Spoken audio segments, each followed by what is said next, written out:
नमस्ते स्टूडेंट्स, मेरा नाम अंकित कुमार है और या उत्तम भी आप बोल सकते हो। और मैं यहाँ पे आप लोगों को अभी मैथ पढ़ाने के लिए आया हूँ।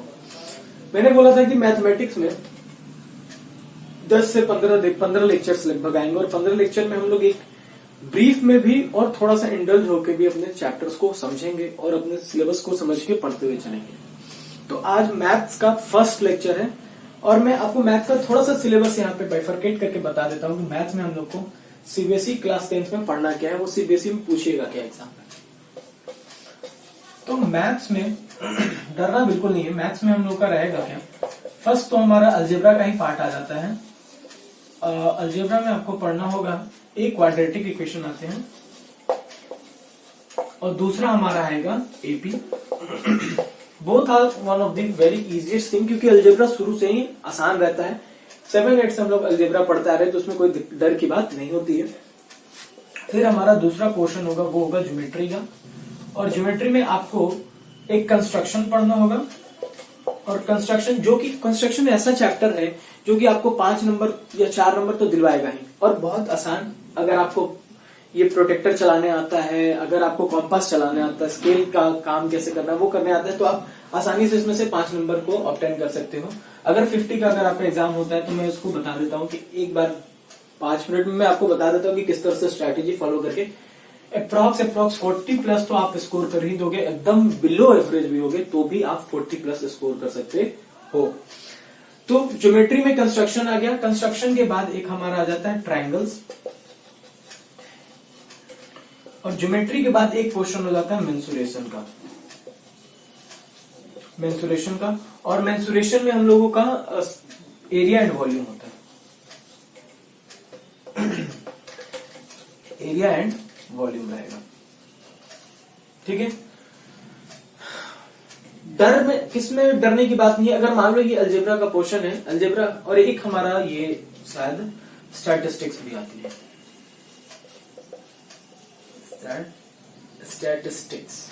स्टैटिस्टिक्स और प्रोबेबिलिटी भी आती है। तो मैं ये कहना चाह रहा हूं कि अगर आप अलजेब्रा के पोर्शन को उठाते हो तो इसमें 2 दिख गया, तो अगर मान लो इससे आपको 4 मार्क्स के भी क्वेश्चंस आते हैं, 4 मार्क्स का, तो 4 हो गया और ये 4 हो गया। और ये जो 4 नंबर है ना, लाना बहुत ही आसान है, बहुत ही आसान। आप मुश्किल से अगर आप 2-3 दिन पढ़ोगे तो ये पोर्शन खत्म हो जाएगा, 2-3 दिन पढ़ोगे तो ये पोर्शन खत्म हो जाएगा। आपको कुछ करना है नहीं। ओसवाल का एक आता है, प्रैक्टिस सेट करके आता है ओसवाल का, उसमें से उठा के क्वेश्चन बनाओ। जो नहीं आता आप मेरे से पूछो, आपको बिल्कुल मिलेगा। तो इसमें तो डरने की बात है नहीं, ये आपको 4 नंबर दे देंगे। फिर यहाँ पे कंस्ट्रक्शन में आएंगे तो ये तो आपको 5 देगा ही, इसको तो छोड़ना ही नहीं है, क्योंकि ये सारे बच्चे ही करके आते हैं। तो कंस्ट्रक्शन को छोड़ना है नहीं, इसमें बिल्कुल भी डरने की बात नहीं। तो जैसे मैंने बताया कि आज हम लोग जो पढ़ेंगे वो अलजेब्रा का पोर्शन रहेगा। अलजेब्रा का पोर्शन जो कि सबको पता रहता है, सबसे आसान अगर अलजेब्रा में कोई पोर्शन होता तो वो होता है अर्थमेटिक प्रोग्रेशन।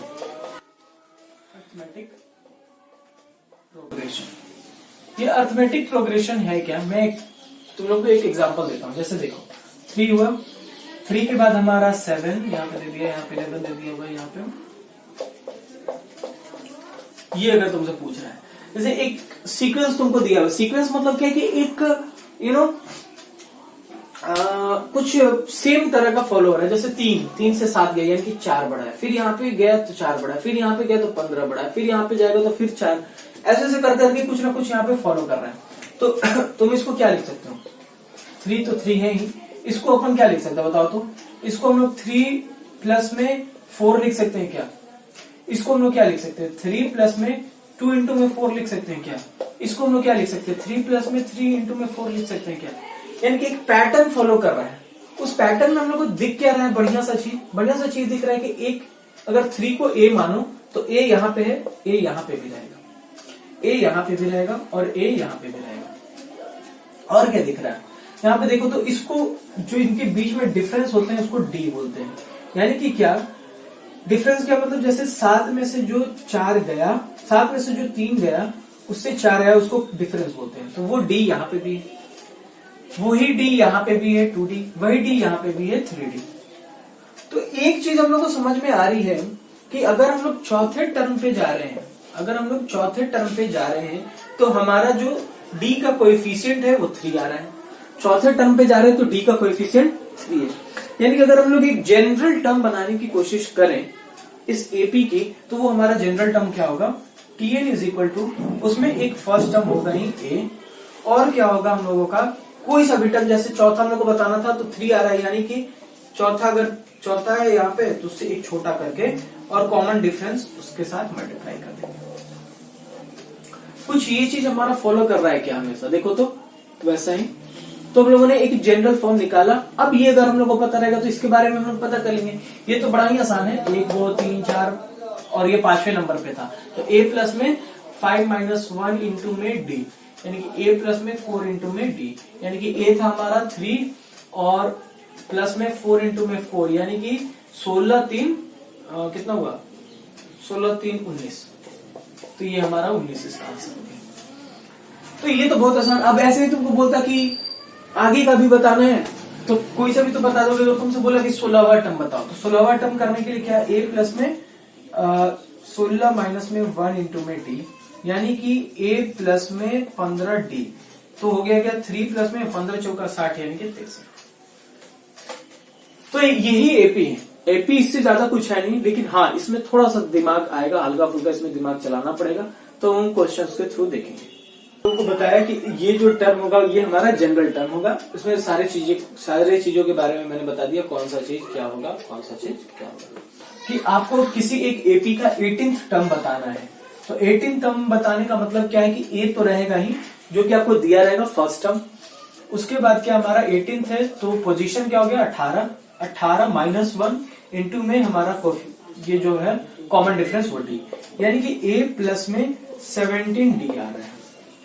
तो एक बेसिक हम लोग को नॉलेज क्या मिल गई भाई, वो बेसिक नॉलेज ये मिल गई कि अगर हम लोग से क्वेश्चन में पूछा कि 18th टर्म बताना है एपी के बारे में, तो हमारा कॉमन डिफरेंस का कोएफिशिएंट क्या होगा, उससे एक कम होगा हर बार, जो कि जनरल फॉर्म के हिसाब से हम लोग को मिलता है। इसमें एक क्वेश्चन मैं आप लोगों को दे रहा हूं, आप चाहो तो इसे बना सकते हो, चाहो कि आपको बनाना ही होगा।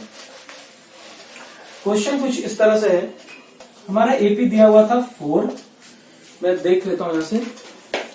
क्वेश्चन 4 दिया हुआ है, 4 होल 1/2 दिया हुआ है, और इसके बाद 5 दिया हुआ है, 5 होल 1/2 दिया हुआ है, और 6 दिया हुआ है। इस तरह से हमारा एपी दिया हुआ है, और आपसे पूछ कौन सा है, 105th टर्म आपसे पूछ रहे हैं, तो टी बोल रहा है 105th बताना है। तो हम लोग को सिंपल सा पता है कि ए हमारा ए होगा, उसके बाद क्या होगा 105वें टर्म को बताना है, यानी कि 104 यहाँ पे कोएफिशिएंट के साथ आ जाएगा। ये चीज हर बार पहले आप लिख लो। अगर कोई क्वेश्चन बना रहे हो, आपको नहीं समझ में आ रहा कैसे करना है, तो चुपचाप उठा के आप ये वाला चीज लिख दो। इतना आप लिख दोगे ना तो आपको एक नॉलेज मिलेगा कि अच्छा हाँ अब आगे क्या करना है। चलिए पहले मैं अब इसकी डी की पता करता हूँ, डी होगा क्या। तो डी हमारा देखो, डी कैसे निकालते हैं हम लोग, तो अगर A2 पे जो है A2 को A1 से घटा देंगे, A2 को A1 से घटा देंगे, उसका डिफरेंस निकालेंगे तो हम लोग को डी पता चल जाएगा। तो देखो A2 है क्या यार, 4 2 जा 8 और 8 1 9/2 और माइनस में 4, यानी कि ये हमारा हो गया 9 माइनस 8/2, यानी कि 1/2। तो 1/2 हमारा क्या है, कॉमन डिफरेंस आ गया। चलिए अब सबको हम लोग यहाँ पे पुट करके इसको बताते हैं। मैं थोड़ा सा ये पेन चेंज कर लेता हूँ। ए है हमारा 4 प्लस में 104 हमारा तो रहेगा ही, और डी हम लोगों ने क्या निकाला है 1/2 निकाला हुआ है, तो ये 52 आ जाएगा। तो हमारा क्या हो गया 4 प्लस में 52, यानी कि 56 इज आवर आंसर। तो मैंने अभी तक का सबसे बेसिक क्वेश्चन, एपी का सबसे बेसिक क्वेश्चन पूछा है, तो वो ये रहा। अब मैं थोड़ा सा लेवल लिफ्ट करता हूँ। जैसा आपको यहाँ पे क्वेश्चन दिख रहा होगा, क्वेश्चन के हिसाब से बोला हुआ है कि हम लोग का जो जनरल टर्म है या फिर nth टर्म, हमेशा nth टर्म इसलिए बोलते हैं क्योंकि n की जगह पे कुछ भी हो सकता है, 10 हो सकता है, 15 हो सकता है, 20 हो सकता है, कुछ भी हो सकता है। तो हमारे इस क्वेश्चन में बोला हुआ है कि tn जो है हमारा वो है 5n माइनस 2, ये हमारा tn का वैल्यू दे दिया हुआ है। आगे क्या क्वेश्चन बोलता है कि आगे क्वेश्चन आपसे बोलता है कि पहले तो आप हम लोग को फर्स्ट टर्म बताओ यहाँ पे। तो फर्स्ट टर्म निकालने का तरीका सिंपल सी बात है, फर्स्ट टर्म बोला है, यानी कि t1 क्या होगा हमारा, t1 हो जाएगा 5 इंटू में 1 माइनस 2, यानी कि t1 हो गया हमारा 3। दूसरा सवाल ये बोलता है, क्वेश्चन नंबर सेकंड में बोलता है कि कॉमन डिफरेंस बताना है। तो कॉमन डिफरेंस बताना है, इसको हम लोग t1 लिख सकते हैं या फिर a1 भी तो लिख सकते हैं। तो एक टर्म पता चल गया, दूसरे टर्म के बारे में पता करेंगे। चलो A2 की बात करते हैं लोग। A2 क्या हो जाएगा, 5 इंटू में 2 माइनस में 2, यानी कि 10 में से 2 गया, बच गया 8। हमारा D क्या होता है हमेशा, D always remember A2 minus में A1। A2 minus A1 is equal to D, जो कि इक्वल हो जाएगा भाई देखो 8 माइनस में 3 था, तो ये हो गया 5। तो कॉमन डिफरेंस भी हमारा निकल गया, फर्स्ट टर्म पता चल गया और कॉमन डिफरेंस पता चल गया। अब तुमसे अगर कुछ भी सवाल पूछे, जैसे यहाँ पे पूछ रहा है कि बताओ 19th टर्म, 19th टर्म बताना है। मैं चाहता हूं कि आप लोग ये जो ग्रंथ मैंने बताया था ना, इसको हमेशा ही अपने ध्यान में रखे ना। वो है क्या, a plus n minus 1 into में d। बहुत बढ़िया।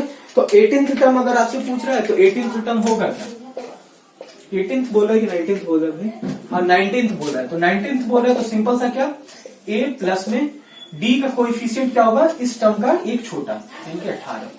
तो हम लोग a रखेंगे क्या, a हमारा आया था शायद 3 आया हुआ था, और प्लस में 18 गुने में 5, तो 18 5 90 और 3 93। सो 93 इज आवर आंसर। तो इस तरह से बनाना है। देखो अगर आपके सामने वेरिएबल रख दे रहा है तो बिल्कुल उससे डरना नहीं है, वेरिएबल से तो डरना ही नहीं है, क्योंकि वेरिएबल है क्या यार, एक्चुअली में वेरिएबल को हमेशा ना कांस्टेंट की तरफ बिहेव किया करो।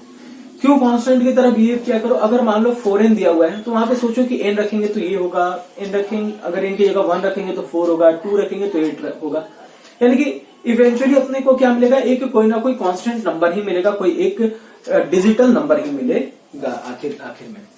तो ये चीज तो हमेशा याद रखना, इसको ग्रंथी रखना है। जहां पे क्वेश्चन बना रहे हो अगर फंसो तो सिंपल सा इसे याद करना। तो एक और क्वेश्चन आपको स्क्रीन पे दिख रहा होगा, ये क्वेश्चन मैं ज्यादा टफ नहीं बोलूंगा और ज्यादा मैं आसान भी नहीं बोलूंगा, लेकिन ये इसमें बहुत अच्छी कॉन्सेप्ट छुपी हुई है। क्या कॉन्सेप्ट है, ये बोल रहा है कि जो हमारा एपी दिया हुआ है वो एपी है 5, एपी हमारा दिया हुआ है 5, 8, 11 और 14, 5, 8, 11 और 14, ये कुछ इस तरह से हमारा एपी दिया हुआ है। ये पूछ रहा है, जैसे देखो यहाँ पे 5 से बढ़ते जा रहा है, 5 से 8 हुआ, 8 से 11 हुआ, 11 से 14 हुआ, यानी कि ये हमेशा बढ़ते जाएगा बढ़ते जाएगा बढ़ते जाएगा, यानी कि इसका कॉमन डिफरेंस क्या है, पॉजिटिव है। कॉमन डिफरेंस क्या है, पॉजिटिव है। कई केसों में कॉमन डिफरेंस नेगेटिव भी आता है, जब डिप्रिशिएट करता है वो एपी क्या करता है, घटेगा। यहाँ पे एपी ग्रेजुअली इंक्रीज करते जा रहा है। तो ये हमारा एक एपी दे रखा हुआ है। इसमें पूछा कि क्या कभी ऐसा हो सकता है कि आगे जाके हमारा जो टर्म हो वो 51 आ जाए, क्या कभी ऐसा हो सकता है? तो देखते हैं, देखने वाली बात है, तो आइए हम लोग देखते हैं। तो मैंने क्या बोला कि हमेशा ग्रंथ को याद रखना है, वो ग्रंथ है हमारा, मतलब जो हमारा गुरुवाणी है वो है हमारा ये। तो चलो मेरे को पता करना है कि ये कभी पॉसिबल होगा कि नहीं होगा। ठीक है, चलिए आइए हम लोग 51 रख देते हैं। ठीक है, 51 रख दिया। ये क्या है हमारा 5 है, तो जैसे यहाँ पे अगर मैं बोलूं, मैं फिर से लिखता हूं ताकि आप लोग को बिल्कुल ही रट जाएगी चीज। Tn is equal to a plus n minus में 1 इंटू में डी। मैंने ये क्या बोला था, ये टर्म होता है। तो टर्म बोल रहा है कि 51 क्या हो सकता है कि नहीं, आइए देखते हैं 51 हमारा होता है कि नहीं, वो करके देखते हैं। तो ए की जगह पे तो 5 है, एन हम लोग को नहीं पता ना, तो एन हम लोग ऐसे ही छोड़ देते हैं, एन माइनस 1। और डी क्या है हमारा, डी देखो आप यहाँ से A2 माइनस में A1 करते हैं तभी डी आता है, तो A2 में से A1 गया तो यहाँ पे 3 बचा, तो चलो यहाँ पे 3 स्क्वायर दिया। अब बोलोगे कि सर हम लोगों ने n क्यों नहीं रखा हुआ है, तो वही तो n पता चल जाए।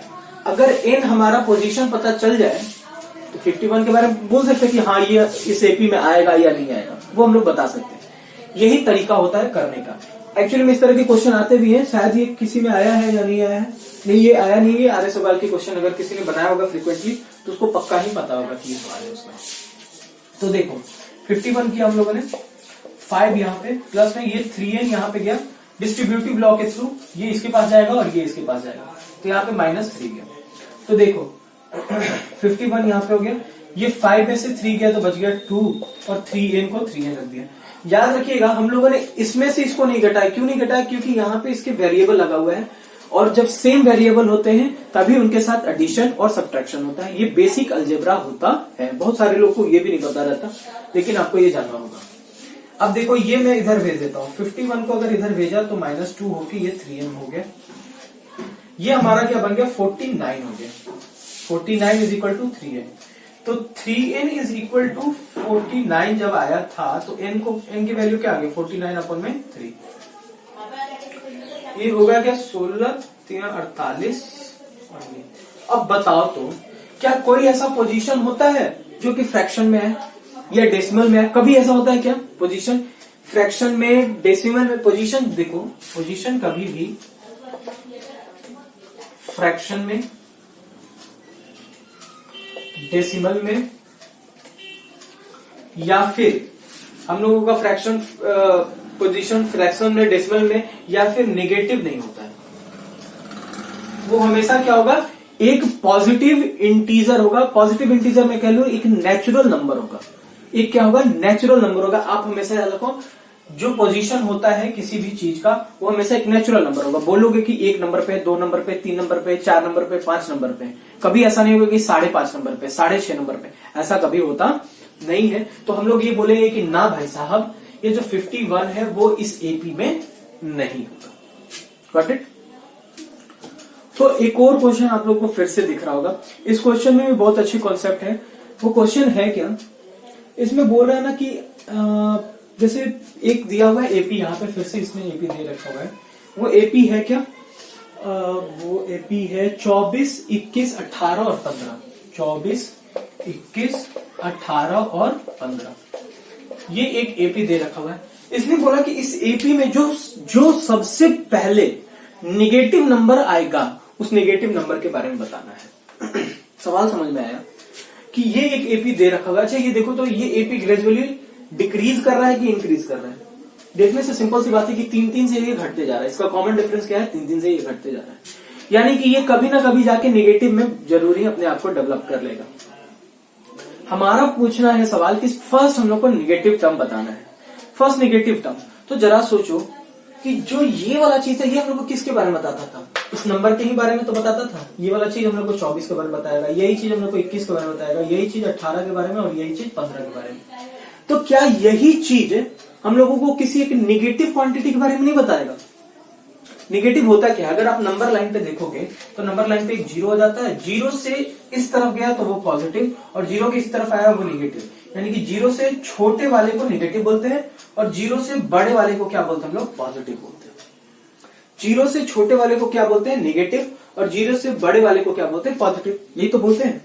तो हमारा सवाल ये पूछ रहा है कि हम लोग को निगेटिव नंबर बताना है, यानी कि यही चीज इन सब के बारे में बताएगा। तो अगर हम लोग इसको ये a+n-1d जो है, a+n-1d जो है, इसको हम क्या कर दें, 0 से छोटा कर दें। अगर इसको हम लोग 0 से छोटा कर देंगे तो कहीं ना कहीं हम लोग को n पता चल जाएगा। क्यों पता चलेगा, देखो a हम लोग को पता है, d हम लोगों को पता है, n ही तो बताना है। वो n हम लोग बता देंगे कि कौन से नंबर पे n मिल रहा है, या फिर हम लोग ये बता सकते हैं कि वो नंबर होगा क्या। सिंपल सा है, प्रोसेस समझ में आ गया। करना क्या है, तो जल्द 0 से छोटा कर दें, निगेटिव कर दें। a पता है हम लोग को, a हमारा 24 था ये भी, और n हम लोग को ही पता करना था, और d हम लोग का -3 आता है। याद करना, वहां पे डिप्रिशिएट कर रहा था, घट रहा था। तो अगर जैसे देखो ये 24, 21, 18, 15 यही तो था हमारा a3। तो मैंने क्या बोला, a2 माइनस में a1 कीजिए, तो 22 माइनस में 24 करो, तो ये तो -3 आ रहा है। तो हम लोग यहाँ पे पुट किसको करेंगे, -3 को करेंगे। ये हमारा 0 से छोटा हो जाएगा। ठीक है, तो पहले तो हम लोग n पता कर ले। ये समझ में आया ना क्यों हम लोगों ने किया है, क्यों किया है ये समझ में आया। वो इसलिए क्योंकि ये हम लोगों को कोई ना कोई क्वांटिटी देता है, ये हम लोग को टर्म बताता है कि कौन सा टर्म है, कितना है नंबर है, उसका कितना ये वो एक्चुअली में वैल्यू क्या है उस टर्म की। उसी टर्म को हम लोग 0 से कम कर दें, सब पता है, n हम लोग को पता चल जाएगा। तो देखिए आगे हम लोग बढ़ते हैं इसके थ्रू। तो यहाँ पे ये 24 हो गए। ये देखो ये निगेटिव क्वांटिटी है, ये पॉजिटिव क्वांटिटी के साथ मल्टीप्लाई करेगा। मैंने जैसे बताया था डिस्ट्रीब्यूटिव लॉ, वो क्या करता है, सबको एक में बांटेगा। जैसे ये जो -3 है वो यहाँ पे जाएगा और ये -1 के पास जाएगा। तो देखो ये निगेटिव, ये पॉजिटिव के साथ गया तो यहाँ पे -3 है। ये निगेटिव, ये जो निगेटिव है ये पॉजिटिव से मल्टीप्लाई होगा तो यहाँ पे अब की बार क्या बन जाएगा, ये सॉरी ये माइनस है, ये हमारा प्लस बन जाएगा।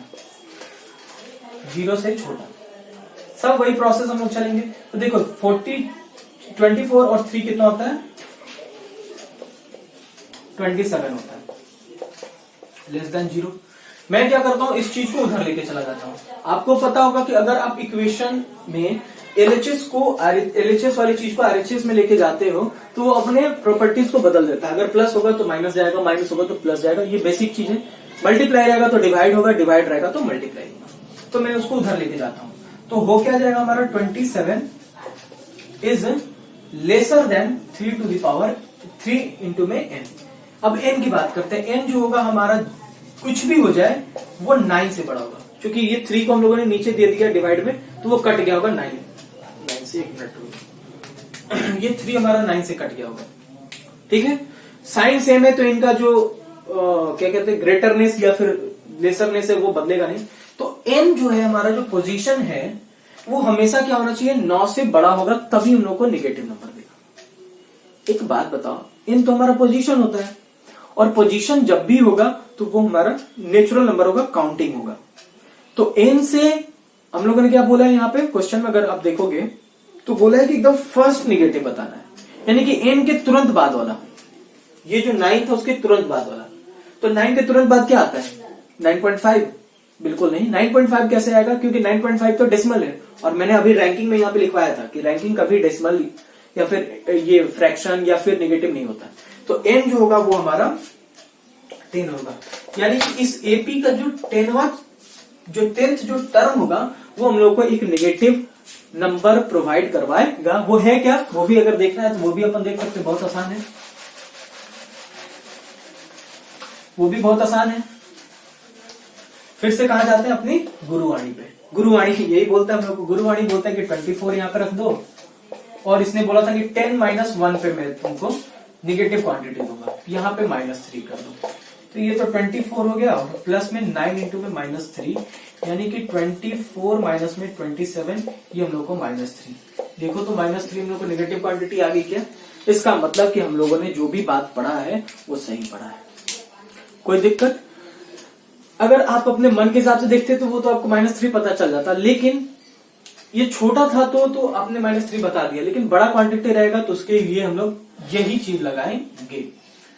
तो इस क्वेश्चन से आपको मैंने 2 कॉन्सेप्ट वाली बात बताई। एक बताया कि पोजीशन कभी फ्रैक्शन में नहीं होगा, दूसरा बताया कि अगर कुछ भी आपसे पूछ रहा है, अगर डिप्रिसिएशन का हो या मतलब अगर आपका जो कॉमन डिफरेंस हो वो निगेटिव हो या पॉजिटिव हो, तो किस तरह से हम लोग को काम करना है। अगर आपसे पूछा, अगर जैसे यहाँ पे पूछा था कि निगेटिव टर्म क्या होगा, तो निगेटिव में हम लोगों ने 0 से छोटा कर दिया। अगर क्वेश्चन इस तरह का रहेगा, मान लो -6 रहा, -4 रहा, -2 रहा, 0 रहा, 7 रहा, ऐसे करके गए, ये -2 तक ऐसे लाके छोड़ दिया रहता, और पीछे से कुछ दिया रहता, बोलता है कि तुम्हारा फर्स्ट हम लोग का पॉजिटिव टर्म होगा वो क्या होगा, तो वहां पे हम लोग इसको टीएन को क्या कर देते, 0 से बड़ा कर देते, पॉजिटिव एक नंबर बना देते। तो इसी तरह से क्वेश्चन बदलेगा। फिर हम और क्वेश्चन जो दिख रहा है आप लोगों को मैं पढ़ता हूं और बनाता हूं। क्वेश्चन में ये बोल रहा है कि the sum of 4th term and the 8th term of an AP is 24 and the sum of its 6th and 10th term is 44। यानी कि ये सवाल में बोला कि जो हमारा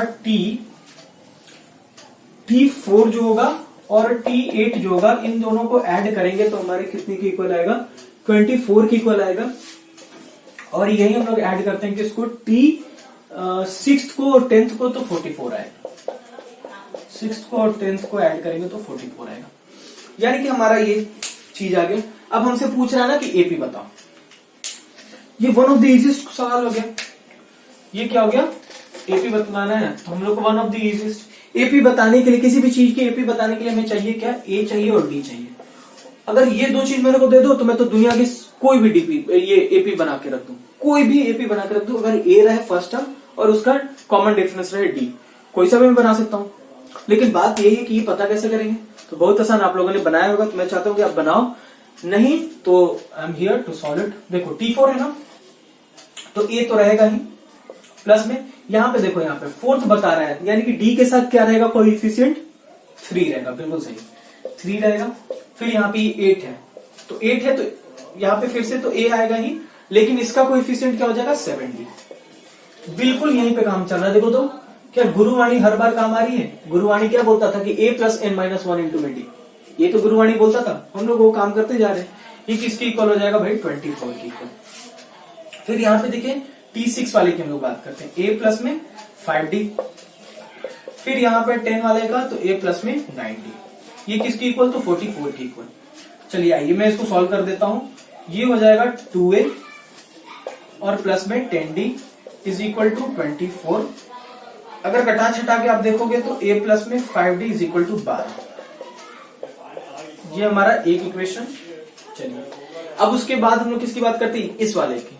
ये वाला क्या करता है, 2a कर देगा, 2a प्लस में 9 5 14, 14d इज इक्वल टू 44। ये कट के क्या आ जाएगा यार, a प्लस में 7d इज इक्वल टू 20। ये कैसा है बच्चा, ये वाला आया क्या कि हम लोगों ने यहां से 2 कॉमन निकाला, तो यहां से अगर 2 कॉमन निकालोगे, मैं एक बता देता हूं, बेसिक है लेकिन आप समझ लो। जैसे अगर 2 कॉमन निकाला हम लोगों ने, तो इस वाले जगह पे a बच गया, यहाँ पे क्या बच गया, 7d बच गया, ठीक है, और यहाँ पे 44 था। अब ये 2 इसके साथ कट गया होगा तो 22 बना, उसी चीज को मैंने यहाँ पे लिखा हुआ है, ठीक है।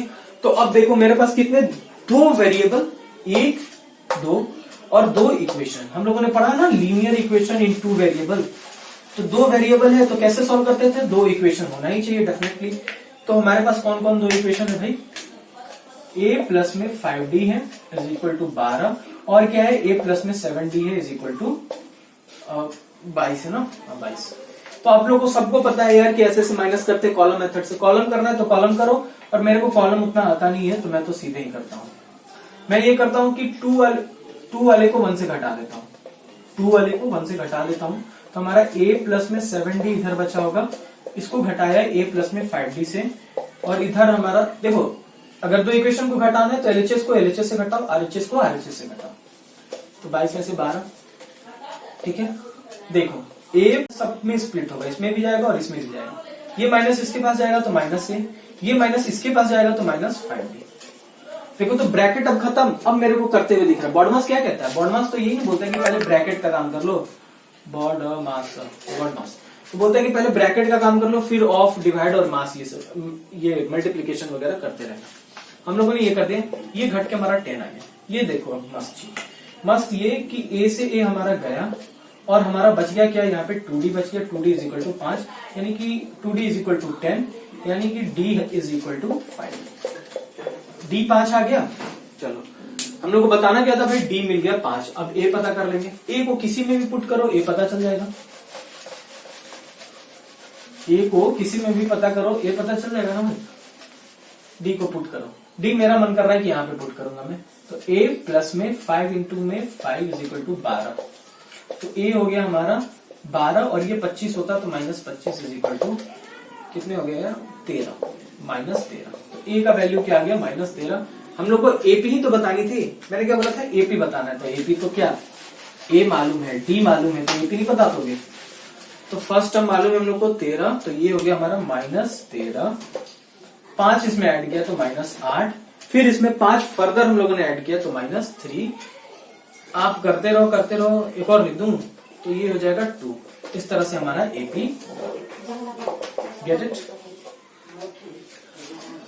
तो प्रोसेस समझ में आया कि कभी भी अगर एपी बताना है तो ए और डी जानेंगे। ए और डी बताएगा कौन मेरे को, तो सबसे पहले हम लोग इस टर्म को, गुरुवाणी को लिख देंगे। लिखने के बाद दिमाग अपने आप काम करने लगेगा। कोई सा भी हार्ड क्वेश्चन हो, कैसा भी टफ क्वेश्चन हो, कहीं से भी घुसाएगा, हम लोग बना लेंगे। इस सवाल में बोल रहे हैं कि अगर कोई एपी है, तो एपी है तो ऐसा ही दिखेगा हम लोगों को, उसके सारे टर्म्स इसी तरह से दिखेंगे हम लोगों को।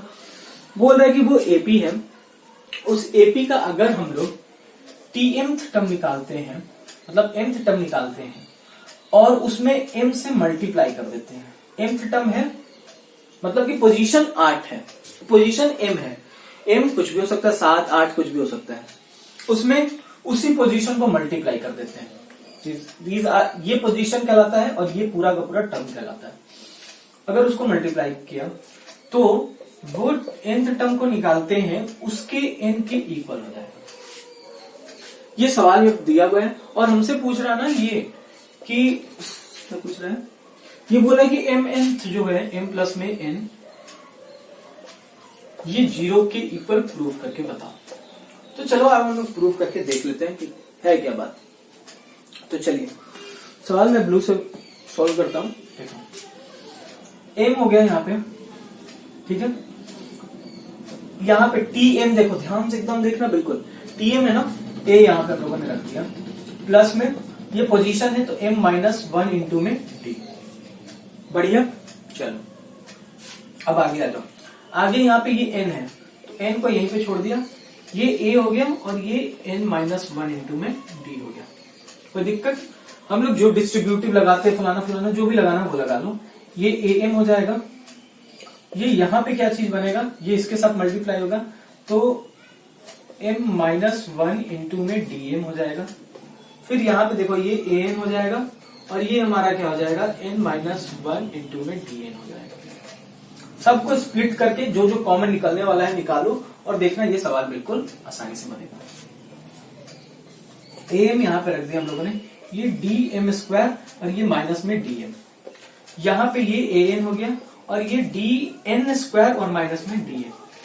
सारी चीज को इधर लेके आ जाओ, ये लेके आओगे तो am हो जाएगा, ये यहाँ पे dm स्क्वायर, ये माइनस में dm, ये सारा इधर आएगा तो साइन चेंजेस होंगे, इनके सबका साइन चेंज हो जाएगा। एक बार देख लो, दिख रहा है बढ़िया से, दिख रहा है मैंने क्या क्या किया, सबको इधर लेके आ गया, सारे वाले आरएचएस जो थे उन सबको इधर लेके आ गया। मैं थोड़ा हट के यहाँ पे बनाता हूँ, तो देखो ये एम है, यहाँ पे एन है, ये कॉमन निकल जाएगा, तो ए कॉमन निकला तो एम माइनस में एन आया, ठीक है। अब यहाँ पे देखो, ये मेरे को यहाँ से डी कॉमन निकलते हुए लिख रहा है, तो ये m square minus n square into में डी, ये भी चीज एक दिख गया मेरे को। और क्या दिख रहा है, यहाँ पे देखो, यहाँ पे अगर मैं m और n को कॉमन निकालता हूं तो यहाँ पे d आ जाएगा। कैसे हुआ देखो, यहाँ पे m था, यहाँ पे n था, यहाँ पे dm स्क्वायर था, यहाँ पे माइनस dn स्क्वायर था, यहाँ पे हमारा था क्या, अच्छा मैंने यहाँ पे ये कर दिया ना, ये माइनस है सर, ये माइनस है, तो माइनस जब लिया तो यहाँ पे dm आ गया, ये वाला जो dm था वो यहाँ पे आ गया और ये जो dn था वो यहाँ पे आ गया। कॉमन निकालिए, सबके बारे में पता चल गया कौन सा चीज क्यों आया, और ये यहाँ पे तो 0 है। देखो यहाँ पे भी m माइनस एन दिख रहा है, यहाँ पे भी m माइनस एन दिख रहा है और यहाँ पे भी m माइनस एन दिख रहा है। मैं सब जगह से m माइनस एन को कॉमन निकालता हूँ, आप देख लो एक बार, यहाँ पे m माइनस एन नहीं दिख रहा, यहाँ पे नहीं दिख रहा, यहाँ पे नहीं दिख रहा। अब बोलोगे सर यहाँ पे क्यों दिख रहा है, तो देखो वेर हियर, ये m स्क्वायर माइनस में n स्क्वायर, ये क्या होता है m माइनस एन और ये m प्लस में n होता है ना, तो मैंने यहाँ से m माइनस एन निकाल दिया तो यहाँ पे m प्लस एन बचा होगा, तो बस वही चीज मैं लिख रहा हूँ यहाँ पे। जब मैंने m माइनस एन निकाला हुआ है तो क्या होगा, a यहाँ पे बचा होगा, यहाँ पे क्या बचा होगा हमारा m प्लस में n इंटू में d, और यहाँ पे क्या बचा होगा माइनस में d, सिर्फ इक्वल टू 0। मेरे को थोड़ा सा ऊपर वाला ये इरेज करना पड़ेगा, आप लोग एक बार देख लेना जो जो मैंने बताया है। बोर्ड थोड़ा छोटा है, पिछले फिजिक्स वाले लेक्चर में एक लड़के ने मैसेज कमेंट भी किया था कि बोर्ड छोटा है, तो क्या करोगे भाई, इनिशिएटिव है, स्टार्ट किया गया है, इसी तरह से स्टार्ट होता है, सीधे हम लोग 10 लाख का सेटअप नहीं बैठा सकते, धीरे धीरे स्टार्ट होता है। तो देखो यहाँ पे ये m माइनस एन हुआ,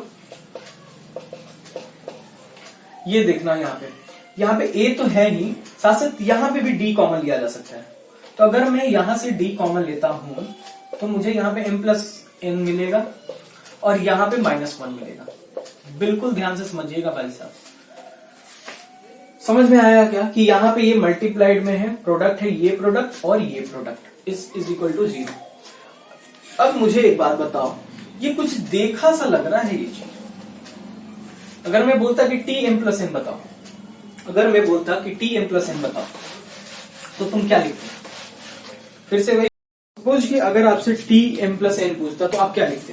टी एम प्लस एन। तो देखो टी एम प्लस एन होता क्या है यार, ये पोजीशन बताता है ना, तो वही फिर गुरुवाणी पे हम लोग आएंगे ए प्लस, यहाँ पे देखो एम प्लस एन हम लोगों ने किया, माइनस 1 आया, उसके बाद डी से मल्टीप्लाई, बिल्कुल हूबहू इसी की तरह दिख रहा है क्या ये चीज? डेफिनेटली दिख रहा है। तो दिख रहा है तो क्यों ना हम इस पूरे जो भाषण गिरी है उसको मैं ऐसा लिख दूं, m माइनस 1 इंटू में t to the power m plus n, हम लोग ऐसा भी तो लिख सकते हैं, और वो किसके इक्वल है? 0 के इक्वल। अब एक मैं थोड़ा कॉन्सेप्ट वाली चीज बताऊंगा, बहुत इंपॉर्टेंट है, बोर्ड थोड़ा छोटा है, पिछले वीडियो में किसी ने बोला भी था बोर्ड के बारे में। एक मैं बहुत ही अच्छी इंपॉर्टेंट कॉन्सेप्ट बताने वाला हूं आप लोग को, वो कॉन्सेप्ट समझना। अगर मैं बोलूं 4 मल्टीप्लाई में y इज इक्वल टू 0, अगर मैं आपसे ये बोलता हूं कि 4 मल्टीप्लाई में y is equal to 0, y की वैल्यू क्या होगी? y की डेफिनेटली वैल्यू 0 होगी। दो चीज का प्रोडक्ट अगर 0 आता है तो क्या क्या पॉसिबिलिटी बनती है? या तो पहला 0 हो, या तो पहला वाला टर्म 0 हो, या दूसरा वाला टर्म 0 हो, या दोनों के दोनों 0। यही हो सकती है ना पॉसिबिलिटी, ठीक है। लेकिन यहां पे तो 4 है, तो इसका मतलब ये 0 है। सवाल अगर आप देखोगे ध्यान से, तो सवाल में उसने ना किनारे में ये लिखा हुआ था कि m is not equal to n। वो दिया हुआ क्या है? m is not equal to n। यहां पे ऐसे लिखा हुआ था m is not equal to n। इसका मतलब क्या है? दो चीज सेम नहीं है, इसका मतलब उसका डिफरेंस 0 नहीं होगा। अगर मैं बोलूं 5 और 4 सेम नहीं है, इसका मतलब इसका डिफरेंस 0 नहीं होगा। अगर मैं बोलता कि 7 और 7 सेम है, तो इसका मतलब डिफरेंस इसका 0। यानी कि m minus n could never be equal to 0, ये कभी 0 नहीं होगा। तो ये इतना छोटा सा लिखने का कारण बहुत ही स्पेसिफिक रीजन था उसका देने का। वो रीजन ये था कि ये वाली जो क्वांटिटी ये कभी 0 हो ही नहीं सकती, ये 0 नहीं होगी, उसमें लिखा हुआ है। तो जैसे पीछे हम लोगों ने पढ़ा था कि अगर ये 0 नहीं है तो डेफिनेटली कौन सा 0 होगा? ये। इसीलिए Tm plus n is equal to 0। हम लोगों ने ये प्रूव कर दिया, शो कर दिया, जो भी है वेरीफाई कर दिया। बहुत इंपॉर्टेंट कॉन्सेप्ट इसमें थे, 4-5 कॉन्सेप्ट तो इस क्वेश्चन में मिले आपको, आपके स्क्रीन पे दिख रहा होगा। वो क्वेश्चन है क्या? बोल रहा है कि mth term of an AP वो 1/n दिया हुआ है और nth term of an AP is 1/n दिया हुआ है। सिंपल सा एक बात मुझे आप लोग बताओ कि अगर हमारा AP होगा तो डेफिनेटली उस AP में एक A होगा और एक D होगा और एक N होगा जो कि उसके पोजीशन को बताता होगा। यही 3 चीज मिलके एक्चुअली में एक AP को बताते हैं। बिल्कुल सही बात है। तो यही फॉर्मूला आखिर है ना। हमारा सवाल ये बोला है कि अगर किसी AP का Tm अगर हम लोग निकालते हैं तो वो किसके इक्वल होता है? 1/n के। अगर हम लोग Tn निकालते हैं तो वो किसके इक्वल होता है? 1/n के। हमसे ये सवाल बोल रहा है कि भाई आप प्रूफ क्या करो कि m इंटू में n टर्म निकालो और वो 1 के इक्वल होगा, ये मेरे को प्रूफ करके बताओ। बहुत आसान सवाल। पीछे जो हम लोगों ने किया था सवाल के साथ, सेम वही सवाल के साथ यहां पर भी करने वाले हैं। दो चीज दिख रहा है, दोनों को पहले तो हमारा वही गुरु ग्रंथ वाला था। ये क्या? टीएम लिखना है ना लोग को। हम लोगों ने पहले तो माना कि एक ए होता ही होगा, वो आपको लिखना पड़ेगा। Let an AP have first term a, common difference d and having nth term. तो n यहाँ पे तो n तो आ गया एक्चुअली में, क्या कहते हैं उसको पिक्चर में, तो आप n मत लो, इसको k ले लो कि k टर्म तक होगा। ठीक है, हमारा यहाँ पे n को स्पेसिफाइज कर दिया हुआ, इसलिए हम लोगों ने इसको हटा के k को यहाँ पे मान लिया हुआ। तो समझ लो कि k टर्म होगा। खैर हम लोग को बताना क्या है? nth टर्म बताना है। तो a प्लस यहाँ पे m, यहाँ पे क्या हो जाएगा? n की जगह पे m होगा, n की जगह पे m होगा। क्यों होगा? क्योंकि ये पोजीशन बताता है और वही तो पोजीशन हम लोग को बताना है। m माइनस 1 इंटू में कॉमन डिफरेंस d है, ये इक्वल टू 1/n। ये एक इक्वेशन मेरे को मिल गया। चलो अब आ जाओ इसकी बात करते हैं। यहाँ पे भी वही चीज, first term n minus 1 into में d is equal to 1/m। ये इतना पता चल गया। अब देखो पिक्चर में हम लोग को m और n के बारे में पता है, तो और पता किसके बारे में नहीं है? d के बारे में नहीं पता। तो कैसे भी करके इसको हटा दे, तो कैसे भी करके क्या मार के थोड़ा ना हटाना, बस इसको घटा दो। If this is our equation 1, this is our equation 2, तो सिंपल हम लोग करेंगे कि 1 माइनस 2 कर देंगे। तो देखो अगर 1 माइनस 2 करते हो तो हमारा a तो a कट गया होगा। चलो मैं एकदम पूरा सॉल्व करके बताता हूँ। ये a प्लस में ये dm इधर आया होगा, ये यहाँ पे माइनस डी आया होगा। ठीक है, फिर यहाँ पे माइनस आया होगा a। ठीक है, यहाँ पे dn था, यहाँ पे ये dn था तो हम लोगों ने प्लस में dn किया, यहाँ पे हमारा माइनस डी आएगा। ठीक है, ये हमारा 1/n माइनस में 1/n। सारा कहानी एक बार फिर से मैं समझा देता हूँ। मैंने किया क्या कि एक ये इक्वेशन था, एक ये इक्वेशन था। तो पहले मैंने इसको डिस्ट्रीब्यूटिव लॉ से dm लिखा और यहाँ पे d लिख दिया। बहुत सही बात है। अब इस इक्वेशन के साथ देखो, इस इक्वेशन में माइनस आ रहा है तो चूंकि ब्रैकेट लगाना पड़ेगा क्योंकि वहां पे भी dn मानेगा। मांगेगा आपसे। तो हम लोगों ने ए को ए छोड़ दिया, यहाँ पे dn था तो dn को यहाँ पे लिख दिया, और माइनस डी था तो माइनस डी यहाँ पे लिख दिया। यहाँ पे 1/n था और यहाँ पे 1/n था, तो इस तरह से हम लोगों ने इसको लिख दिया हुआ है। अब देखो सब कुछ डीएल के हिसाब से करेंगे और ब्रैकेट हटाते चलेंगे। ये यहाँ पे जाएगा तो ये माइनस आएगा, यहाँ पे जाएगा तो माइनस dn आएगा, वहां पे जाएगा तो ये प्लस डी हो जाएगा, और इज इक्वल टू ये देखो यहाँ पे mn और m माइनस में n, ये इतना आया। अब मैं थोड़ा सा इरेज करके यहाँ पे लिखता हूँ ध्यान रखना।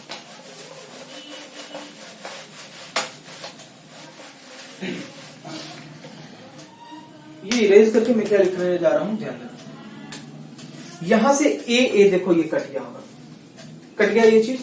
यहां पे क्या बचा देखना ध्यान से, और क्या कट रहा है भाई, डी भी कट रहा है यहाँ पे, देखो ये भी डी कट गया, बच क्या रहा है यहाँ पे डीएम माइनस में डीएन। एक मिनट सुनो, is equal to m minus में एन अपॉन में एम प्लस में एन, सॉरी यहां से डी हम लोगों ने कॉमन लिया, तो बचा क्या m minus n is equal to m minus में n अपॉन में mn। अब देखो ये m माइनस n कुछ ना कुछ क्वांटिटी आया होगा। अगर m को 7 मान लो और n को 3 मान लो, तो 7 में से 3 गया 4, यहाँ पे भी 7 में से 3 गया 4, यानी कि यहाँ पे भी 4 है, यहाँ पे भी 4 है, ये दोनों कट जाएंगे क्या आपस में। समझा? समझे कैसे कटाना है, वेरिएबल्स को कैसे कटाना है। वेरिएबल एक्चुअली में एक नंबर ही होते हैं, अगर आप उसको नंबर की तरह रिज्यूम करोगे तो वो नंबर बन जाते हैं। जैसे m माइनस एन, मैंने बोल दिया कि m 7 रख लो, n 3 रख लो, तो ये 7 में से 3 गया तो 4, यहाँ पे 7 में से 3 गया तो 4, ये कट गया होंगे। तो d हमारा एक्चुअली में क्या आ गया 1/में mn आ गया। d की वैल्यू क्या आ गई 1/में mn। किसी भी चीज में आप d पुट करके वहां से आप क्या कर सकते हो, उसको ये पता कर लो, ये पता करो पहले। मैंने क्या बताया था, किसी भी दुनिया का कोई भी अगर ए पी बताना है, पता करना है, तो ए पता करो, डी पता करो, और उसका के पता कर सकते हो तो के पता कर लो। तो डी पता चल गया, ए की बात करते हैं। हमारा ए क्या था यार, ए प्लस में कोई सा भी मैं इक्वेशन ले लेता हूं, पीछे वाला 1 ले लो, 2 ले लो, जो भी लेना है, m माइनस 1 इंटू में d is equal to 1/n में ए। ये एक इक्वेशन था, क्यों, क्योंकि m से टर्म था तो उसका 1/n आ रहा था। मैं ए को ऐसे ही छोड़ देता हूं, m माइनस 1 इंटू में 1/n में mn, डी को यहाँ पे पुट कर दिया इस इक्वेशन में, इज इक्वल टू 1/n में n। बहुत सही। अब इस पूरे a वाले को उधर लेके जाओ, a is equal to 1/n यहाँ पे रख देता हूं मैं। ये देखो इसके साथ मल्टीप्लाई हुआ और उधर गया तो ये क्या बन गया माइनस m माइनस 1/n में mn। ठीक है, इसको नोट कर लीजिए आप लोग।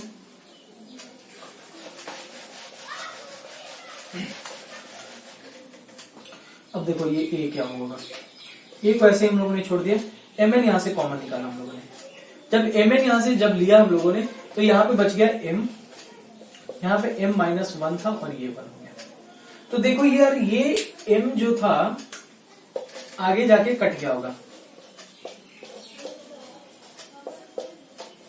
1/n, यानी कि हमारा d जो है वो d कितना है 1/n में mn, एंड a भी कितना है 1/n में mn है। यहाँ पे भाई साहब दोनों मिल गए, दोनों मिल गया तो कोई सा भी टर्म पूछेगा हम लोग वो निकाल सकते हैं, क्योंकि अब हम आजाद है ना, कोई सा भी टर्म पूछेगा हम निकाल सकते हैं। अब हमें आजादी मिल गई, यानी कि 1947 आ गया हमारे लिए, मतलब इस क्वेश्चन के लिए। तो देखो हमें बताना क्या है, TMN बताना था ना, TMN a प्लस, ध्यान दीजिएगा फिर से लिखेंगे इसी तरह से, लिखने के बाद ही सब काम करेंगे, a plus mn minus 1 into में d।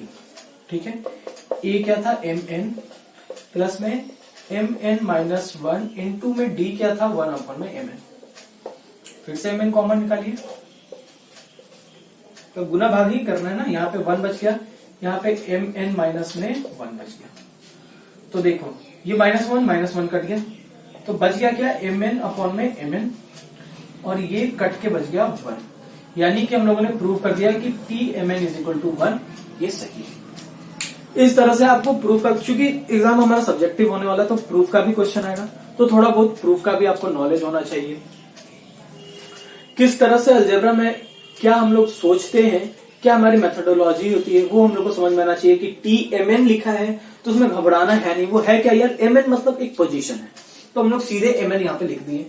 वो क्वेश्चन ही ऐसा सेट किया जाएगा कि आखिर में कट छट के कुछ ना कुछ एक ब्यूटीफुल सा आंसर आ जाएगा। जैसे यहाँ पे ब्यूटीफुल सा आंसर 1 आया था, उसके पिछले बार में क्या आया था यार, 0 आया था, तो इसके पिछले बार में 0 आया था, तो ऐसे अच्छे अच्छे नंबर आएंगे, 2 आ जाएगा, 3 आ जाएगा, 4 आ जाएगा, तो वो उस तरह से सेट किया जाता है ताकि से दिख गया, नोट कर लिया। अब मैं उसको पढ़ता हूँ, वो बताता हूँ। इसमें भी एक अच्छी सी कॉन्सेप्ट छिपी है, वो देखो। सवाल ये बोलते हैं कि find the value of x for which 5x + 2 and 4x - 1 and x + 2 are in AP। ये जो है ये सब के सब क्या है भाई, AP में है।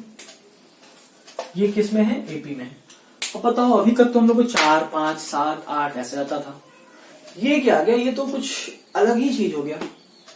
तो देखो इसको आप बहुत तरीके से भी बना सकते हो, लेकिन मैं जो बता रहा हूँ वो समझना तो अच्छी तरह समझ में आएगा। एक बात बताओ, अगर मैं बोलूं A, B एंड C, ये तीनों के तीनों AP में है, तो AP में है तो इसका मतलब क्या, समझना बहुत अच्छी बात है। AP में है तो इसका मतलब क्या कि इनका कॉमन डिफरेंस और इनका कॉमन डिफरेंस, मतलब इनका जो डिफरेंस होगा, इनका डिफरेंस होगा, वो दोनों कॉमन होंगे, तभी तो कॉमन डिफरेंस है। यानी कि अगर मैं B - A लिखता हूं, B - A लिखता हूं, तो वो किसके इक्वल होगा, C - B के इक्वल होगा। थोड़ा सा आप कंस्ट्रक्शन करो। देखो मैंने फिजिक्स के भी उस लेक्चर में बताया था कि अगर आप अच्छे स्टूडेंट बनना चाहते हैं तो आपको कम से कम कंस्ट्रक्शन तो आनी चाहिए। तो मैं वही बता रहा हूँ कंस्ट्रक्शन यहाँ पे कैसे करेंगे। ये B को इधर भेजो, तो B जब इधर आएगा तो हमारा +B होगा, और ये जो -A है उधर जाएगा तो वह +A हो जाएगा। यानी कि ये 2B हो गया is equal to A plus में C। 2B is equal to A plus में C, ये चीज आ गई क्या हमारी। तो इसका मतलब अगर ये बीच वाला जो टर्म होगा इसका ट्वाइस करते हैं तो वो किसके इक्वल होगा, इसके और इसके सम के। लिखूंगा तो आपको बढ़िया से समझ में आएगा। ये बात समझ में आई। अगर इसको नोट करना है तो नोट करो, अगर क्या इसको नोट ही करो, बहुत इंपॉर्टेंट है ये। तो अगर मैं ये बोलता हूं कि इस चीज का ट्वाइस करो, तो यानी कि 2 मल्टीप्लाई में 4x प्लस में 4x - 1 इज इक्वल टू किसके वो इक्वल होता है, तो 5x प्लस में 2 प्लस में x प्लस में 2, ये इसके इक्वल होता है। कब, जब ये AP में रहेंगे तब, आंध्र प्रदेश में जब ये रहेंगे तब। तो बहुत सिंपल सी बात है। मेरे को बताना क्या था, एक ही तो बताना था। अब देखो तो ये क्या, ये एक लीनियर इक्वेशन हो गया। क्या लीनियर इक्वेशन हो गया, linear variable in one, linear equation in one variable. ये तो बहुत ही आसान हो गया। तो ये देखो 8x हुआ, ये -2, यहां पे देखो 5 और यहां पे ये था तो 6x, और ये हो गया 4। इधर भेज दो इसको, 8x - 6x is equal to 4 plus में इसको उधर भेज दो 2। ये 2x is equal to 6, so x is equal to 3। ये हमारा आंसर। तो ये एनसीईआरटी का भी क्वेश्चन है, आर्य सवाल की भी क्वेश्चन है। एक्चुअली में ये एग्जाम में भी आए हुए हैं, इसमें तो नहीं दिया हुआ है, लेकिन मेरे को याद है कि किसी न किसी 2012 या 13 के एग्जाम में भी ये पूछा गया है। अच्छा सवाल है। तो ये कॉन्सेप्चुअल क्वेश्चन था, तो ये भी आपको जानना है। आप उस तरह से भी कर सकते हो, इसको घटा के इज इक्वल टू इसको घटा दो, फिर वहां से भी आपको एक इक्वेशन निकलेगा, वहां से भी आप बना सकते हो। अगर ये याद है तो बिल्कुल सही बात है। याद क्या करना है, याद तो कुछ नहीं करना, बस समझना ये है कि ये आखिर आया कैसे था।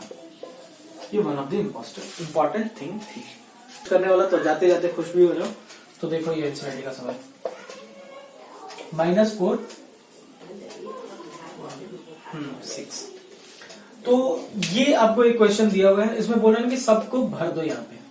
तो एक बात बताओ, जैसे AP, कोई भी AP बताना होता है तो हम लोग को चाहिए क्या, एक A चाहिए और एक D चाहिए। A तो दिया हुआ है -4, बट D के बारे में कुछ पता है नहीं, तो छोड़ो, नहीं पता है तो नहीं पता। ये हमारा होगा ना, ये कौन सा टर्म है, 1 2 3 4 5 6, छठा टर्म है, यानी कि ये A प्लस 5D है ना। ये A प्लस क्या है, 5D है। छठा टर्म तो उसके एकदम छोटा वाला ले लेंगे हम लोग, एक छोटा वाला, तो 5D। ये किसके इक्वल, 6 के इक्वल। A दिया हुआ है -4 प्लस में 5D is equal to 6। 5D is equal to 6 plus 4, 5D is equal to 10। So D हमारा हो गया यहाँ पे 2, D2 हो गया। यानी कि इधर से आप जंप करते रहेगा 2 पे।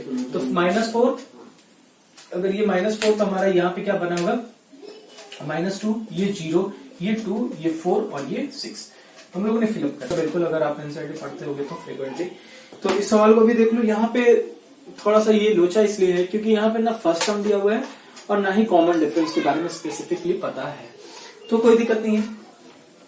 हमें टर्म का पोजीशन तो पता है ना, ये फर्स्ट पोजीशन है हमारा, ये सेकंड पोजीशन है, ये थर्ड है, फोर्थ है, फिफ्थ है, ये सिक्स पोजीशन है। ठीक है, तो चलो सेकंड पोजीशन मतलब a प्लस में d, तो a प्लस डी हो गया 38। सिक्स पोजीशन यानी कि a प्लस में 5d, ये हमारा हो गया -22। हम दोनों को घटा देते हैं, तो जब घटाएंगे तो ये तो हमारा गया, यहाँ पे बच गया होगा -4d और यहाँ पे हमारा बच गया होगा जो 10 का जीरो 5 1 6, यानी कि d की वैल्यू होगी -15। d -15 आ गया। चलो अगर -15 आया है यानी कि ये 38, तो इनके बीच में 38 माइनस में ये जो फर्स्ट पोजीशन था a इज इक्वल टू -15 आया होगा। सो a हमारा क्या हो गया, 8 5 13 का 3 1 3 1 4 5, तो 53 हमारा यहाँ पे हो गया। मैं ब्लू से लिख देता हूँ, ये हमारा 53 हुआ होगा। फिर 15 घटा तो 38, फिर 15 घटेगा तो हमारा 3 आ जाएगा और यहाँ पे 23 आएगा, फिर 15 घटेगा तो 8 आएगा, फिर 15 घटेगा हमारा तो -7 आएगा और फिर 15 घटेगा तो -4। तो आज के लिए ये काफी था, एक छोटा सा 2 मिनट लगेगा यार, वो छोटा सा भी मैं कॉन्सेप्ट बता देता हूँ क्योंकि वो उससे भी सवाल आते हैं। फिर उसके बाद तो हम लोग एपी का क्या कहते हैं उसको, अब एपी में कुछ ज्यादा रह नहीं गया बड़ा कुछ टफ जैसा, जितना था आज हम लोगों ने कर लिया। बाकी जितने भी एपी के आएंगे तो थोड़ा बहुत वर्ड का आएगा, वर्ड आपको पता ही, बहुत आसान वर्ड्स के क्वेश्चन आते हैं, इंपॉर्टेंट होते हैं एग्जाम के पॉइंट ऑफ व्यू से, क्योंकि मोस्ट ऑफ द टाइम वो लोग वर्ड ही पूछते हैं। उसके बाद सम ऑफ द टर्म्स आएंगे, टर्म्स को ऐड करने वाला, तो वो भी हम लोग पढ़ेंगे। लेकिन देखो क्या है जो अभी मैं बताने जा रहा हूँ वो सुनो। जैसे हम लोग को दिया रहता है A B C D फलाना फलाना फलाना करके L तक, तो ये सब अगर एपी में है तो हम लोग आगे से पोजीशन बता सकते हैं कि हाँ आगे से हमारा तीसरा जो आएगा वो कुछ इस तरह से होगा, a प्लस में 2d आएगा। तो ये तो आगे का हम लोग बता देंगे, यानी कि आगे का अगर tn हम लोग को पूछेगा आगे से स्टार्टिंग से फ्रॉम, तो अगर फ्रॉम स्टार्टिंग होगा तो इसे बताना आसान है क्योंकि हम लोगों ने ग्रंथ से पढ़ लिया हुआ है। वो ग्रंथ कहता क्या है कि a प्लस में n-1 इंटू में d। वो गुरुवाणी ये कहती है कि हम लोग आगे से अगर पता करना है कोई सा भी टर्म तो ये हम लोग बताते हैं। लेकिन जरा सोचो अगर तुमसे कहीं भी पूछ दे क्वेश्चन कि पीछे से कैसे बताने का, तो पीछे से भी बताने का एक लॉजिक होता है, बढ़िया लॉजिक है। वो लॉजिक सुनो, वो लॉजिक क्या है। जैसे देखो अगर ये a तो second term a plus D, third term a plus 2d, ऐसे से करते गया l तक। तो अगर ये l है तो इसके पीछे वाला l माइनस डी, जैसे हम लोगों ने पीछे पढ़ा था। ये क्या तो l माइनस में 2d, इस तरह से आया होगा ना पीछे से। तो पीछे से अगर टर्म हम लोग को पता करना है tn, ये फ्रॉम एंड है, एंड से अगर टर्म हम लोग से पूछ रहा है तो tn क्या हो जाएगा भाई, ध्यान देना। अगर फर्स्ट टर्म रह रहा है तो l, सेकंड टर्म रह रहा है तो क्या हो जा रहा है, कोएफिशिएंट 1 हो जा रहा है। जो पीछे वाली कहानी थी वो फिर से वही कहानी होगी। वो होगा क्या कि l माइनस आ रहा है, ध्यान देना माइनस, ये हमारा क्या हो गया n-1, जो सा भी टर्म दूसरा पूछ रहा है तो दूसरा यहां पे लिख देंगे और -1 इंटू में d। यही होता है हमारा तरीका। ये रट सकते हो तो रटो, नहीं तो मैं तो हमेशा बोलता हूं कि आप समझा कीजिए कि कैसे वो चीज आया है। आगे वाले में सिर्फ और सिर्फ अगर आगे वाला रह रहा है तो यहाँ पे प्लस आ रहा है, पीछे वाला रह रहा है तो माइनस आ रहा है। क्यों? क्योंकि पीछे से तुमको पीछे आना पड़ेगा, आगे से तो तुमको आगे जाना पड़ेगा। तो आगे बढ़ने के लिए हम लोग को प्लस करना पड़ता है और पीछे आने के लिए हम लोग को माइनस करना पड़ता है। अगर लाइफ में ऊपर बढ़ना है तो पैसा प्लस करो, नीचे आना है तो पैसा माइनस करो।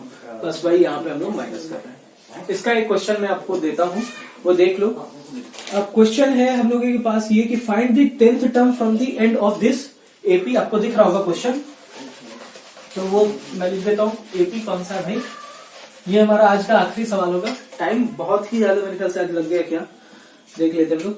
एक एपी दिया हुआ है कि 4, 9 एंड 14 to 254। ये पूछ रहा है कि पीछे से हमारा कौन सा टर्म बताना है भाई साहब, 10th टर्म हम लोग को बताना है। 10th टर्म, चलो इसके बाद एक छोटी सी मैं बात बताऊंगा, सुनना। तो हम लोग को बताना है T10 यानी कि L माइनस में n माइनस 1 इंटू में D। L हमारा 254 और 10 माइनस में 1 इंटू में D हमारा कितना है यार, ये 5। D हमारा 5 है। हाँ, तो 254 माइनस में 9 गुना में 5 यानी कि 254 माइनस में 9 5 45। तो ये हमारा लगभग कितना 209 के इक्वल आ गया। आसान सवाल। अब एक और मैं देखता हूं, एक चीज तुम लोग जान लो, छोटा सा बात जो कि इंपॉर्टेंट है, और इंपॉर्टेंट है, सब कुछ है। ये बताओ तो जैसे इसने बोला कि पीछे से 10th टर्म, पीछे से 10th टर्म, तो आगे से वो कौन सा टर्म होगा समझना। अगर मैं बोल रहा हूं, ध्यान देना, अगर हेलो नहीं है, शूट कर रहे हैं। तो जैसे सवाल अगर मैं दे दूं, ध्यान देना, अगर मैं दे दूं कि 8 2 4 8 2 4 6 8 10 12 14 और 16, ये इस तरह से देखिए कितना टर्म है, 1 2 3 4 5 6 7 8 टर्म है। तो देखो अगर मैं बोलूं आगे से चौथा, तो आगे से चौथा कौन होगा 4, लेकिन वो पीछे से कितना होगा, पीछे से भी चौथा ही हो रहा है क्या, ध्यान देना, ये 8 है तो कितना होगा, 4 इधर गया होगा 4 उधर गया होगा, तो क्या सेम आ रहा है क्या, देखो तो आगे से अगर चौथा हमारा 8 आ रहा है तो पीछे से चौथा हमारा क्या आ रहा है, पीछे से चौथा हमारा 10 आ रहा है। ये हमारा 4th पोजीशन हो गया और पीछे से हमारा 5th पोजीशन, ये हमारा 4th पोजीशन हो गया, यानी कि ये दोनों सेम नहीं है। तो एक चीज हम लोग को ये पता करना पड़ेगा, अगर जो टोटल टर्म है, टोटल टर्म दिया हुआ है, ध्यान देना, अगर मेरे को लास्ट टर्म पता करना है, लास्ट से पोजीशन पता करना है, अगर मेरे को लास्ट से पोजीशन पता करना है तो मैं क्या करूंगा, टोटल जितने भी टर्म है, टोटल जितने भी टर्म है और उसका आगे से जो पोजीशन है, उसका आगे से जो पोजीशन है वो घटा के एक ऐड कर दूंगा मैं, एक में क्या कर दूंगा, ऐड कर दूंगा। तो देखो जैसे मेरा कि आगे से कितना पोजीशन था, 4th पोजीशन, तो टोटल थे 8, 8 में से 4th पोजीशन को घटाया मैंने, तो मैं चौथे पे आया, चौथे में से एक ऐड कर दिया तो 5वां, तो यहां पे मेरे को 4th पोजीशन पता चल गया। तो लास्ट पोजीशन को पता करने के लिए टोटल नंबर से लास्ट पोजीशन को पता करने के लिए आपको करना क्या पड़ेगा, टोटल में से आप घटाओगे उस फिक्स्ड पोजीशन, जो भी पोजीशन मान लो कि पोजीशन होगा, और उसको 1 से ऐड कर दो। ये चीज समझ में आई तो बताओ, बिल्कुल समझ में आया ना। अगर मैं बोलूं कि पीछे से चौथा टर्म कौन होगा, पीछे से चौथा टर्म कौन होगा, तो पीछे से चौथा टर्म लिख दिया मैंने, ये 4, ठीक है, टोटल है 8, पीछे से चौथा टर्म तो मैंने लिखा 4, वो लिख दिया, यहाँ पे 8 है टोटल। आगे वाले के लिए क्या होगा टर्म, यही पता करना है ना मेरे को, तो आगे वाले के लिए देख लो टर्म क्या होगा, ये हमारा हो जाएगा 8 1 9 9 में से 5, वो उसके लिए क्या हो जाएगा 5वां। तो देखो ध्यान से, अगर मैंने क्या बोला कि पीछे से हमारा चौथा बताना है तो आगे से वो कौन सा होगा, 1 2 3 4 5, पीछे से अगर चौथा है तो आगे से कितना होगा, 1 2 3 4 5, पीछे से अगर चौथा है तो आगे से क्या होगा, 1 2 3 4 5, वो कैसे निकाला हम लोगों ने, ये निकाला। वेरी इंपॉर्टेंट ये चीज है, ये बहुत इंपॉर्टेंट चीज है। सीबीएसई ने तो अभी ऐसा कुछ पूछा है नहीं अभी कभी इस तरह का करके, लेकिन गॉड नोस कभी भी कुछ भी आ सकता है, तो उसके लिए हम लोग को थोड़ा सा प्रिपेयर रहना पड़ता है। एक और चीज है, मैं बता देता हूँ, थोड़ा सा वो ज्यादा इम्पोर्टेंट है, इनसे इम्पोर्टेंट था, और ये लास्ट होगा बात भाई, बहुत ज्यादा टाइम जा रहा है, तो देख लो 1 घंटा है, मेहनत तो लग रही है यार, इसीलिए मैं बोल रहा हूँ कि लाइक वगैरह कीजिए आप लोग। लाइक से इम्पोर्टेंट है कि शेयर करो, लाइक नहीं भी करोगे तो चलेगा, बट शेयर जरूर करो, तो पता चले ना कि हाँ इतने लोग पढ़ रहे हैं, मुश्किल से 10-20 व्यूज आ रहे हैं, तो ये अच्छी बात नहीं है। स्टार्टिंग में मैंने डाला तो 20 व्यूज आया है, और मेरे फर्स्ट वीडियो में वही लगभग 100 के करीब व्यूज आए हैं, तो थोड़ा सा आप उसको अप्रिशिएट कीजिए, लोगों तक बांटो यार, जिनको देखना है वो तो देखेंगे, नहीं देखना है तो मत देखिए, लेकिन आपका अपना काम करो उसे। कहाँ थे, मिडिल टर्म पता करना है तो मिडिल टर्म का कहानी, ये बड़ा इंपॉर्टेंट कहानी होता है।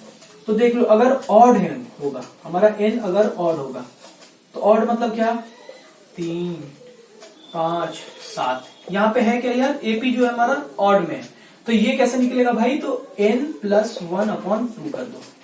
3 था तो 3 में से 3 में एक ऐड किए तो 3 1 4, यानी कि दूसरा नंबर हमारा मिडिल टर्म का दूसरा निकल गया। ऐसे ही अगर हम लोग को 97 टर्म्स दे दिया हुआ है, n की वैल्यू क्या है 97, तो हमारा बीच वाला क्या होगा, बीच वाला होगा 97+1/2 यानी कि 98/2, यानी कि 49th जो टर्म होगा वो हमारा बीच वाला होगा। अगर हमारा n ऑड है तो, अगर हमारा n ऑड है तो, बट n को हम लोग क्या करते हैं, इवन कर देते हैं। n को इवन करो, मैं छोटा छोटा सा एग्जांपल लेके फॉर्मूला बना रहा हूं, तो आपको डर नहीं लगेगा, छोटे छोटे को लेकर मैं फॉर्मूला बना रहा हूं। जैसे इसका इस इवन को ले लो, अगर अब की बार इवन हो जाए तो इवन हो जाए तो 8 16 24 32, 8 का टेबल ही सीधे पढ़ दिया मैंने, तो ये 4 दिख रहा है। तो बताओ तो इसमें मिडिल टर्म कौन, इसमें तो कोई भी मिडिल टर्म नहीं। तो इसका यही तरीका है कि जो 2 मिडिल टर्म आते हैं, क्या आते हैं, 2 मिडिल टर्म आएंगे। ये कैसे निकलेगा 2 मिडिल टर्म, अगर n इवन है तो उसका 2 मिडिल टर्म क्या होगा, उसका 2 मिडिल टर्म क्या होगा, n/2, यानी कि अगर 4 है तो 4 में से दूसरा पोजीशन वो भी हमारा मिडिल टर्म होगा, और n/2 प्लस में 1, यानी कि दूसरा और तीसरा ये दोनों के दोनों हमारे क्या होंगे, मिडिल टर्म में क्या कहते हैं उसको, आएंगे, उसके कैटेगरी में आएंगे मिडिल टर्म के। तो n/2 n/2 प्लस में 1, ये हमारा तरीका होता है। इससे रिलेटेड क्वेश्चन हम लोग कल करेंगे। थोड़े बहुत हम लोगों ने लास्ट टर्म तक पढ़ लिया हुआ है कि लास्ट से क्या, लास्ट से अगर किसी की पोजीशन को पता करना है तो कैसे करेंगे, वो हम लोगों ने पढ़ लिया। मिडिल टर्म क्या है उसके बारे में पढ़ लिया, मिडिल टर्म के भी क्वेश्चन क्या आएंगे। मैं आप लोगों को चाहता हूं कि आप एक्सरसाइज 11A एपी का आर्य सवाल से बनाओ, एनसीईआरटी भी बनाओ, क्योंकि most important thing was NCERT. उसके बाद अभी से आप अभी मत बनाना वो प्रैक्टिस सेट, अभी आप थोड़ा सा ही एनसीईआरटी का बेस वगैरह पकड़ो। प्रैक्टिस सेट में बताऊंगा कब बनाना है, और उसके बाद आप प्रैक्टिस सेट बनाना, एकदम आपको दिक्कत नहीं होगी, ये मैं लिख के दे रहा हूँ गारंटी के साथ। ठीक है, तो आज के लिए बस इतना ही। कल हम लोग, मैं बता देता हूँ, कल में हम लोग अरिथमेटिक मीन पढ़ेंगे। मैंने सारा लिखा हुआ है यहाँ पे पेपर में कि कल क्या क्या हम लोग पढ़ने वाले हैं। तो अरिथमेटिक मीन कल हम लोग पढ़ लेंगे, तो कल हम लोग अरिथमेटिक मीन पढ़ लेंगे, और उसके बाद क्या पढ़ेंगे, सम पढ़ेंगे, और थोड़ा बहुत 2-4 3, मतलब कल मेरे ख्याल से खत्म हो जाएगा। तो ठीक है, नमस्ते, और शेयर करो यार, सबको बताओ। जो बड़े देख रहे हैं वो अपने छोटों को बताइए, और जो छोटे देख रहे हैं वो अपने दोस्तों को बताइए। बस यही काम करना है आप सभी को। चलिए बाय, नमस्ते।